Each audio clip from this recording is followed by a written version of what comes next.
Una parra desde Londres. Hola a todos, espero que me escuchen. Como dijo Cristian, yo soy recientemente me han elegido la presidenta de IAN, pero hoy voy a estar hablando como supervisora clínica. Estoy con ese sombrero, el de supervisora clínica.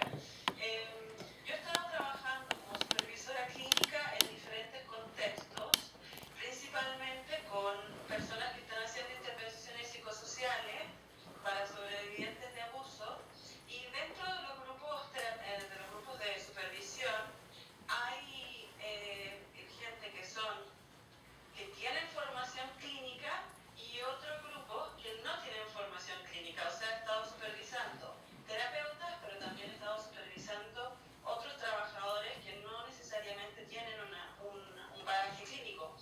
Y Sonia, estoy tremendamente de acuerdo con esta idea de que tenemos que pensar o repensar la palabra supervisión, porque la palabra supervisión implica también una diferencia de estatus, ¿no? Como implica una diferencia de poder. Y una de las cosas que desde todas las reflexiones que hemos estado haciendo conjuntamente con Cristian sobre la agricultura, he estado pensando en cómo aplicamos entonces los conceptos de la triple postura en la supervisión clínica. Y una de las cosas es que desde lo cooperativo pensamos que la supervisión clínica es un espacio de cooperación. Es un espacio en el que el supervisado y el supervisor se juntan con un objetivo en común para trabajar también dentro de un contexto. Y tú, Sonia, mencionaste el tema del género, pero también ahí se incluye lo que es la cultura, el multiculturalismo, el multilingüalismo, todo lo que tiene que ver con el bagaje que trae la persona independientemente desde donde ellos vienen. Hawkins y Zoe dice que el conocernos a nosotros mismos, el conocer nuestros motivos y nuestras necesidades, al hacerlo es más posible que podamos ser realmente de ayuda como terapeutas.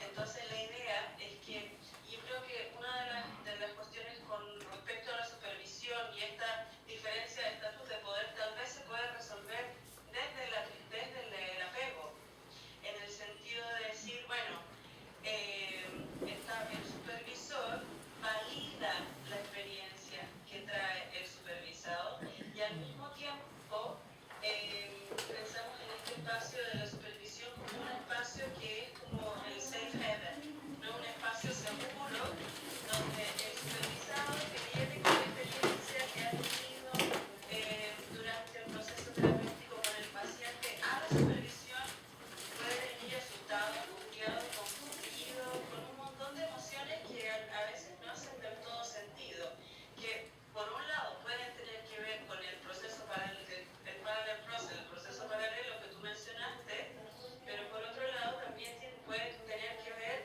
con las emociones que son parte de la historia personal del terapeuta.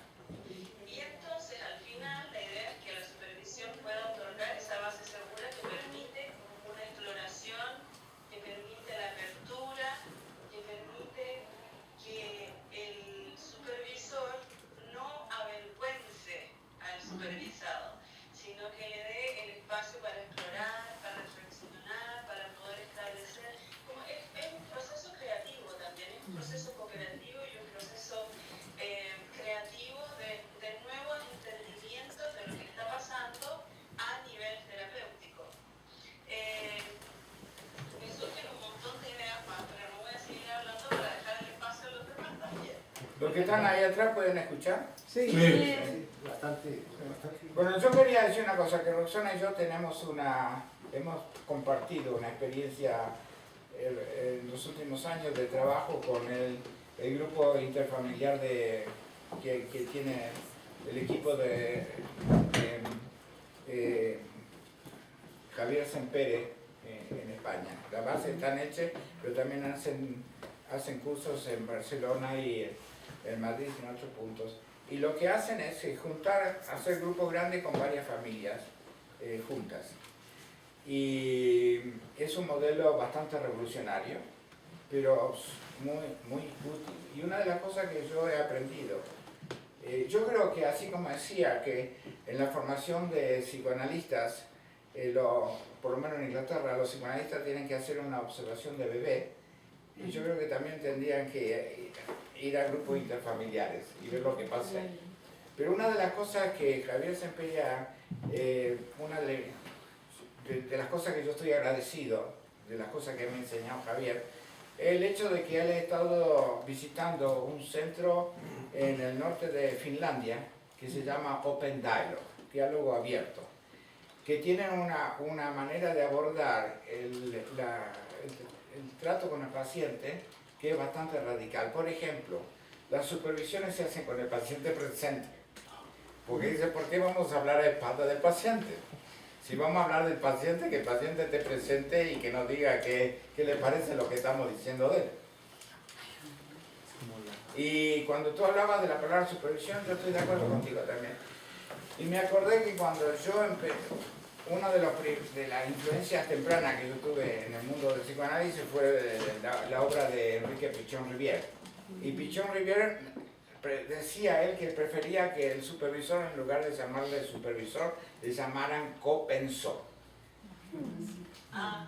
Alguien que piensa con el terapeuta.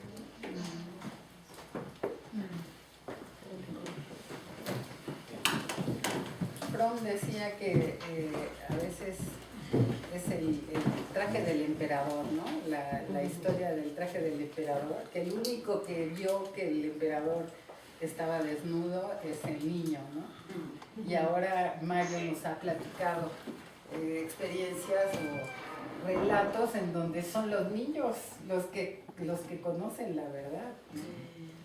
En la comunidad minera donde fuimos a trabajar, lo que sucedió fue que estábamos estudiando el desarrollo del carácter social.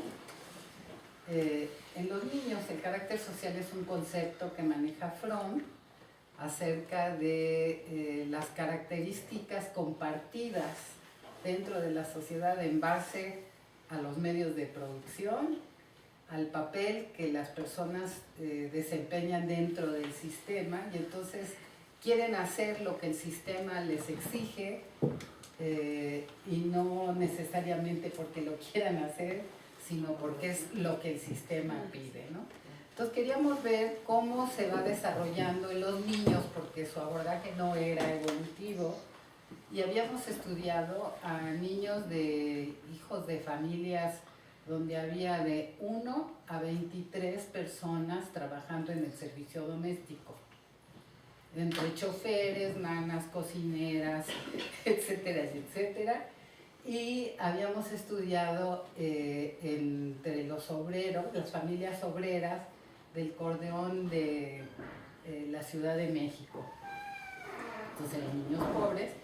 Y una de las participantes del seminario era originaria de una comunidad minera y dice, ¿y si vamos para allá a entrevistar a los niños? Se arregló eso, y cuando les aplicamos a los niños de primero a sexto año de primaria el cuestionario adaptado para niños, nos percatamos de que estaban abatidos y que había un nivel realmente muy impresionante de falta de vitalidad, etcétera, etcétera. Entonces, pues el seminario decidió que quería trabajar con ellos sin recursos, nunca tuvimos fondos de ninguna especie, y empezamos a ir una vez al mes. Y algunos trabajadores de artes manuales, fue un profesor de teatro con sus alumnos y una maestra de trabajos manuales que trabajaba con puros desperdicios. Y cada vez que íbamos, al final, el grupo de teatro de los niños nos presentaba una obra que ellos habían inventado y nos presentaban los dibujos. Entonces eran nuestros supervisores de lo que estaba pasando en la comunidad, ¿no? Entonces, bueno. ¿En la comunidad? En el grupo. Sí. En el grupo, participando del grupo que teníamos de terapia multifamiliar en Barcelona con Javier Sanpere. Una de las cosas de las cuales conversamos y que se sucedió ahí es que vinieron 2 niños al grupo. Dentro del grupo de la terapia multifamiliar se incorporaban también los niños. Ajá. Y los niños, mientras los adultos hablaban, dibujaron en esa particular sesión, ¿no? En esa sesión en la que estábamos. Y luego al final nos mostraron a todos los dibujos que ellos habían hecho, y claro, los dibujos que los niños habían hecho representaban mucho de lo que se había sucedido dentro del grupo. Ajá. Y obviamente ese input que trajeron los niños a través de sus dibujos ayudaron al grupo a tener una reflexión más amplia. Es bonita esta idea de poder tener la visión desde la Frescura. desde la sencillez del niño, ¿no?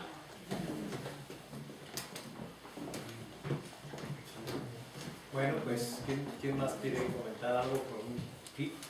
Me parece muy interesante el tema.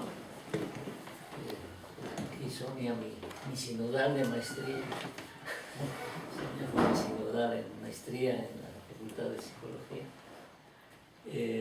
Muchas gracias, Sonia. Aprovecho la oportunidad de públicamente darte las gracias después de tanto tiempo. Gracias a ti. Estoy de acuerdo Claro que totalmente te recuerdo contigo muy con bien. diseñar la figura, el perfil del supervisor. Claro que no estamos de acuerdo aquí, implícitamente se está diciendo. Claro, Freud dio que el supervisor era una autoridad y el analista era una autoridad, y que si no eras autoridad frente al analizado en el caso del analista y del supervisor en el caso del supervisado, no le servías ni al analizado ni le servías al supervisado. Entonces eso estamos totalmente de acuerdo en que ha sido rediseñado, ¿no? Entendemos ya el supervisor en otro esquema, pero sí pienso que el objetivo fundamental del supervisor es, ¿cuál es su objetivo? Es ayudarle a un candidato a que se adquiera, se vuelva experto, a aumentar su expertez en su tarea, que consiste en ser analista, ¿no? Entonces volverlo realmente, que sea realmente experto, ¿no? Y dentro de este concepto de expertez, pues viene el segundo momento, ¿no? Sí, no tiene, el analizado viene con la intención de demostrarnos que sabe. Pues viene a aprender.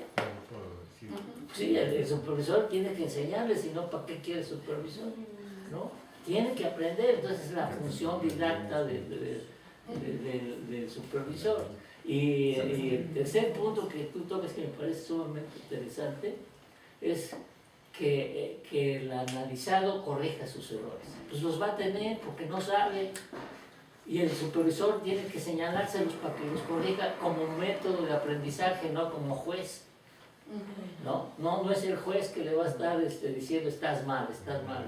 Es el supervisor va a ser ese maestro que le va a enseñar que eso se hace de otro modo y no como lo hizo, porque como lo hizo no está bien. Pero aquí cabe un punto importante a la reflexión. Cuando a un supervisor le señala a un analizado un error, y cuando lo deja hacer y cae cuando produce una enfermedad en el paciente, ¿no? O sea, ahí la cosa se vuelve más difícil, ¿no? Se me va ahorita la palabra, la iatrogenia. O sea, cuando realmente es un error que puede ser, a veces me equivoco con mi paciente, claro que me equivoco, y el propio paciente me lo dice, y yo analista lo corrijo. Hay veces que viene el supervisado, hace un error, y el supervisor le dice, ese es un error, corrígelo. Pero hay veces que viene y el error ya no es un simple error, está creando una iatrogenia, ¿no? Y esa es la cosa que hablaba también aquí con Mario, que en la comida conteníamos, dice, uno de los desprestigios de los analistas es que producimos mucha iatrogenia y no nos damos cuenta. Y hasta dónde el verdadero supervisor tiene que hacer ese tipo de correcciones sustanciales, ¿no? Y ahí es donde viene el rediseño del supervisor, ¿no? Ese es donde viene. Nosotros en el instituto tenemos todavía el supervisor del supervisor. O sea, yo te nombro supervisor, pero te voy a, si quieres ser supervisor oficial, te voy a nombrar un supervisor que te supervise como supervisas. Parece ya una cosa así pues sí, pero no, es una fórmula en la que queremos que efectivamente el objetivo del supervisor realmente sea la expertez, que el sujeto que está ahí, con todas las cualidades humanas que ya conocemos, ¿no? Yo, pues tú sabes, yo con mi formación de psicólogo fui freudiano, pues era lo que absorbía, ¿no? Todos mis maestros eran freudianos. ¿Cómo no lo voy a aprender? ¿Cómo no me lo voy a saber? Hazme un examen sobre Freud y te lo contesto del... Yo no era freudiana en aquel tiempo, ¿eh? Pero tú pertenecías a lo que estás diciendo ahorita, a la psicología social. Claro. Te dedicabas a la psicología social, que era la jefa del departamento de psicología social en esa época. Entonces, ese era el motivo de tu propósito. Pero pues tú sabes que todos los maestros de clínica de esa época pues eran freudianos.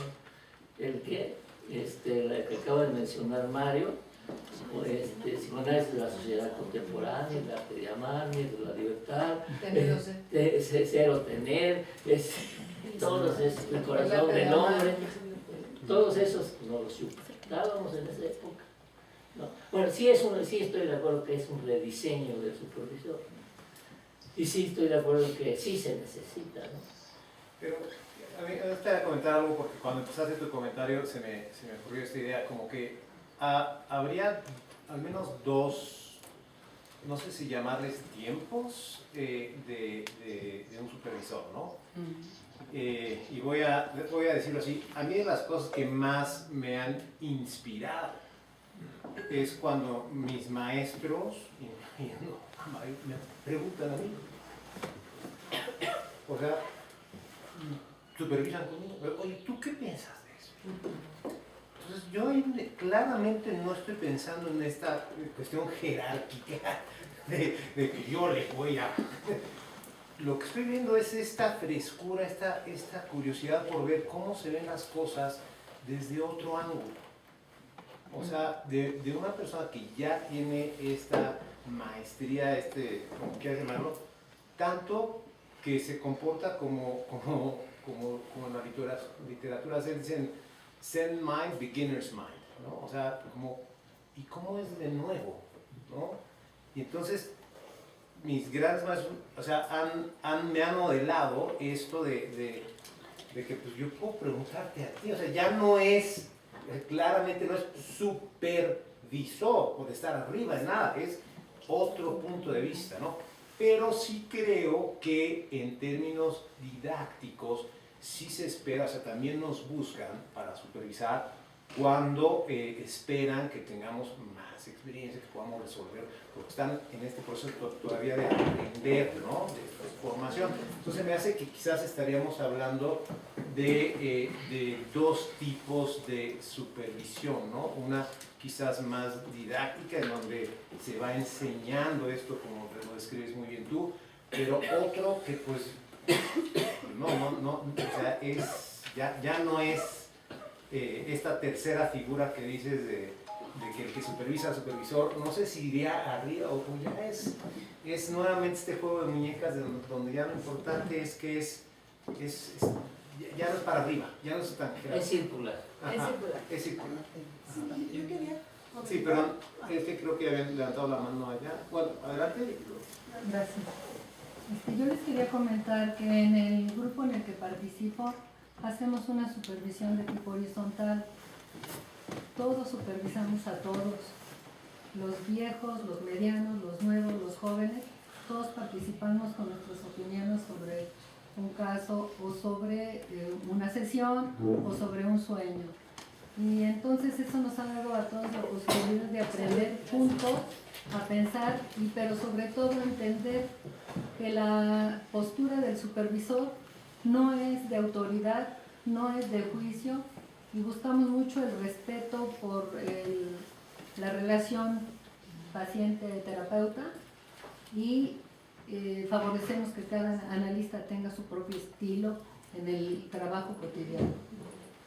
Yo decía que esta posición freudiana clásica pues, ha sido superada. Freud sí decía, el supervisor tiene que ser una autoridad, el analista tiene que ser una autoridad, está totalmente derruida. Estamos en esta participación, pero sí no podemos dejar de reconocer que el supervisor siempre es un experto. Claro.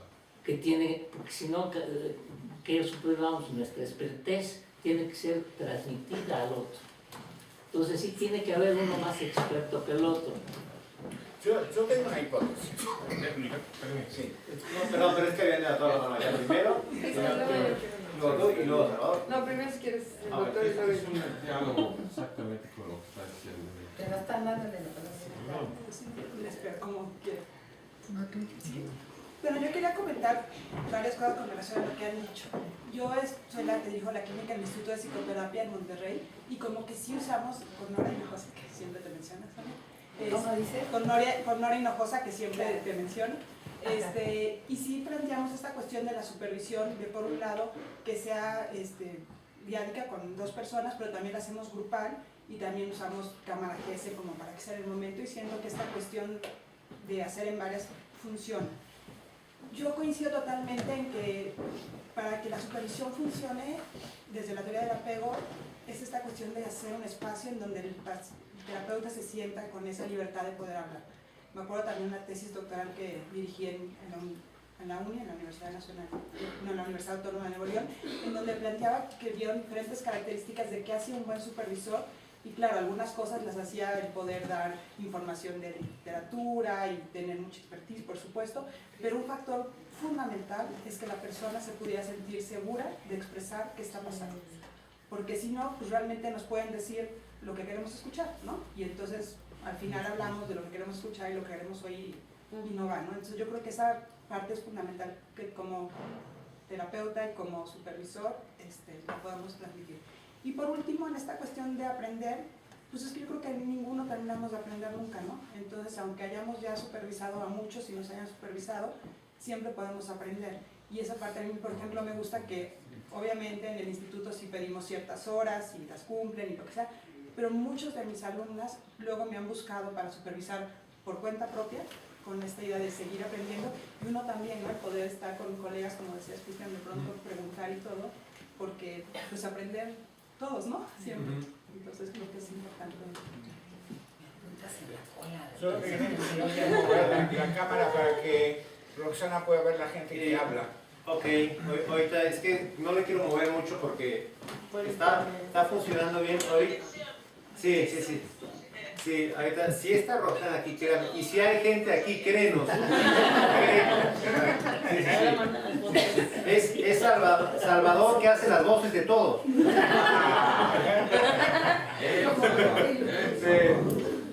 Bueno, yo quiero platicar esta experiencia porque estamos hablando que el aprendizaje es común o puede ser de manera comunitaria o algo por el estilo. La experiencia es que Freud hizo análisis con 5 generaciones. Cada 4 años había un curso. Ese estuvo 20 años en México. En su casa de Cuernavaca había 5 mesas para presentaciones de caso clínico. Cada una de las mesas se sentaban cada una de las mesas los distintos miembros de las generaciones que estaban ahí. O sea, estaban los maestros, los que estaban aprendiendo, maestros más nuevos, los que estaban siendo maestros recién hechos, y los alumnos, diría, por decirlo así. La voz era de todos, pero la voz importante era de quien presentaba el caso. Y el único con el que podía dialogar era con Freud. El material era escrito. El material se entregaba una semana antes y todo el mundo comentaba. Y entonces el aprendizaje simbólicamente tenía que estar como en una vitrina. Todos veíamos, todos sabíamos. esta es una experiencia que fue práctica y así nos formamos. Y el origen de un seminario que tenemos nosotros sobre un seminario de sueños, solamente sueños, pero luego viene el caso, y luego viene la familia, y luego viene la situación social, es que el que nos presenta nos lleva de la mano y todos hablamos. La sesión puede ser interrumpida porque en 2 horas no alcanzó y la siguiente semana se lleva a cabo. Y todos tenemos esa situación de conocimiento, la posibilidad de aprender y al mismo tiempo de poder, pues yo lo que pienso sinceramente, poder aclararnos en nosotros mismos nuestras inquietudes. Y si todos tenemos una visión, podemos tener una aspiración de ser mejores seres humanos. Okay. Vanessa, luego Sonia, luego Lalo. Bueno, yo quería, estoy de acuerdo, me gusta mucho que se haya creado este espacio para reflexionar sobre esto. Creo que sí, la palabra supervisor nos evoca una situación de diferencia, pero bueno, es la que consensuamos para hablar del proceso parte del proceso de formación que es indispensable, ¿no? Creo que mi reflexión es también en torno, me gusta, no sé exactamente quién lo dijo, pero se habló de copensar con el analista, Pichon Rivière. Me gusta esa idea porque creo que eso es lo que hay que crear dentro de la supervisión. Me refiero un poco más a la supervisión individual. En mi experiencia como supervisora clínica, creo que una de las cosas que he descubierto y aprendido, ¿no?, con los analistas es que se trata de ayudarlos a encontrar su propia voz. ¿Qué pasa a veces? Llega el analista y queriendo quedar bien con el supervisor, se hablan cosas dentro de la supervisión y inmediatamente va y se las dice al paciente y la siguiente supervisión nos viene a decir que ya dijo exactamente lo que hablamos y entonces uno se da cuenta que fue a lo mejor una intervención fuera de timing, que a lo mejor fue una situación donde casi que irrumpió el supervisor en la sesión y el paciente dice, ¿qué está pasando aquí?, ¿no? Ya se rompió aquí un ritmo, se rompió la dinámica que traían el propio analista y el paciente. Y entonces yo sí me he encontrado con momentos de decirle al analista, ¿sabes qué? No tienes que ir a reproducir exactamente lo que estamos hablando aquí. Es a lo que estamos reflexionando, que estamos tratando de entender mejor a tu paciente y te puedes olvidar de lo que hablemos. A lo mejor el día de mañana o dentro de meses o quizá en un año, quizá lo recuerdes y te pueda servir como para trabajarlo o hablarlo con tu paciente, pero no estoy esperando que lo que aquí hablemos vaya para que yo sepa que tú me estás escuchando y que lo que estamos hablando aquí te sirve, ¿no? Entonces es un poco como ir a hablar de lo que está pasando, un poco como en un sueño, te puedes olvidar de él y cuando lo necesites, y creo que ese es el arte de la supervisión, ayudar a que el propio analista encuentre